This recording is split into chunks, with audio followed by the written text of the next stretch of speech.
Did Iran majorly miscalculate? Because even now, President Trump is providing Iran with an off-ramp, telling them to come to the negotiating table. At what point will Iran take that offer? Well, according to your narrative, Iran always miscalculates. It's a regime. I heard the regime 20 times in the last 10 minutes as I was listening.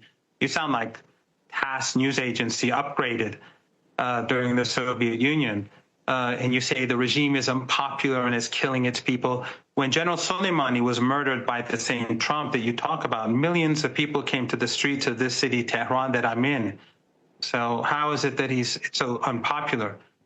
This propaganda that you're producing is only justifying aggression. What the Israeli regime did was aggression. What it did was unjustified aggression. And Netanyahu has been saying for over 30 years, some say up to 40 years, he's been saying that Iran's on the verge of creating a nuclear weapon. And thanks to people like you, he gets away with these lies. Can we talk a little bit about the regimes? Saying regime, I think it helps you contain your contempt for independent countries. You after all, you work for Sky News. It's understandable.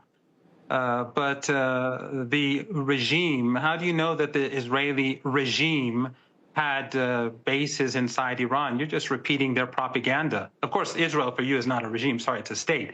But it's a genocidal state carrying out extermination in Gaza. But that's not really important. Are you denying that top commanders were killed?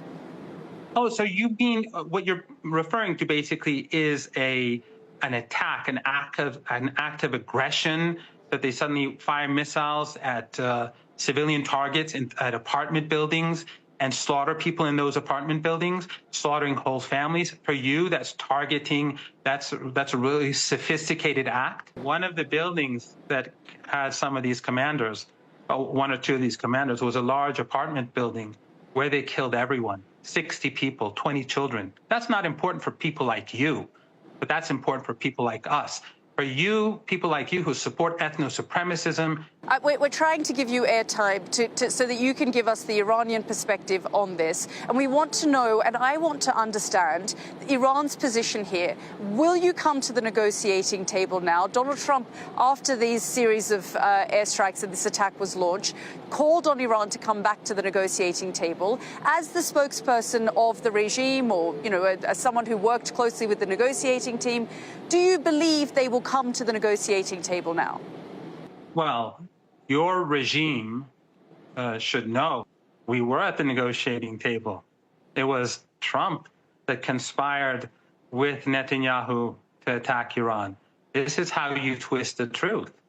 You shouldn't invite me because you're easily exposed. Iran was negotiating. Initially, Trump had one position, and so did Witkoff.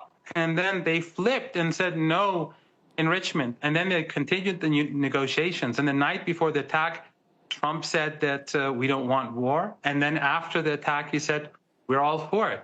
And you're saying Iran? Is Iran going to come back to the negotiating table? The audacity. Come on.